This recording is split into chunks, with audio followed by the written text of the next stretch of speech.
भाई आज literary festival closing day तो ये फेस्टिवल रो जो उद्देश्य था कितने सक्सेस हो बोले आप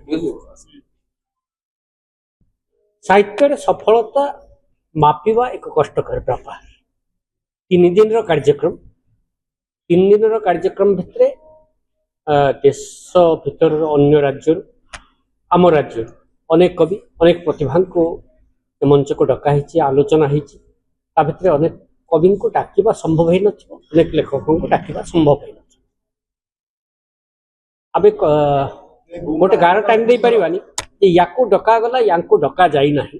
एक प्रक्रिया आरंभ होती प्रथम थर पर पूरी लिटरेरी फेस्टिवल पूरी सहर रे या आम ओडिया संस्कृति आम ओडिया ऐतिह्य आम ओडिया भाषा को विश्वव्यापी करवार गोटे प्रयास ताहा स्वागत है। रमाकांत रथ सम्मान सम्मान मिलले कौन हुए मुझे जानती सम्मान टे पाइला परे बोझ हो जाए अनेक समय या सम्मान देदेले तार सम्मान बढ़ी जाए एमती किसी कथा घर को जिते बड़े तो मु काठ फाड़िया नहीं जाए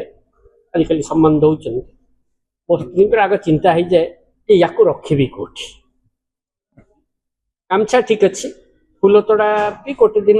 चलदेव या रखी कौटी किंतु किसी किसी अनुष्ठान श्रद्धा और सम्मान आगे मतानत होगा पड़े मुझे मतानत हो मत कौ दृष्टि विचार करे मुझे जानी ना मत सम्मानित कर श्रद्धार सहित सम्मान सहित मो पुरस्कार नमस्कार मो नाला ओम प्रियदर्शी छोटराय मु पूरी लिटरेरी फेस्टिवल रो प्रतिष्ठाता निर्देशक तीन दिन धरी चलता कार्यक्रम आज तार क्लोजिंग डे तो किभली रहला ए कार्यक्रम आगु केमती और व्यापक करा प्रभु जगन्नाथ का आशीर्वाद द्वारा एप्रिल 18 रु 20 तारीख पर्यंत आम 3 दिन धरी पूरी लिटरेरी फेस्टिवल ऑर्गेनाइज कलु वर्तमान माने आज कार्यक्रम शेष होईची तो कार्यक्रम रे हमर जो प्रमुख लक्ष्य थिला जे पूरी को ओडिशा को सारा विश्व दरबार रे एक स्वतंत्र स्थान देवा एवं विश्व दरबार रे यार ऐतिह्य एवं संस्कृति को उपस्थापन कराइबा तेणु एई चेष्टा रे आमे गोटे पाद आगु बढ़ी पारिछु। कार्यक्रम रे हमर 100 जोर ऊर्ध्व स्पीकर रहिचंती कार्यक्रम रे 20 टी हमर सेशन हैला इतिहास टू आरंभ करी इतिहास पॉलिसी हमर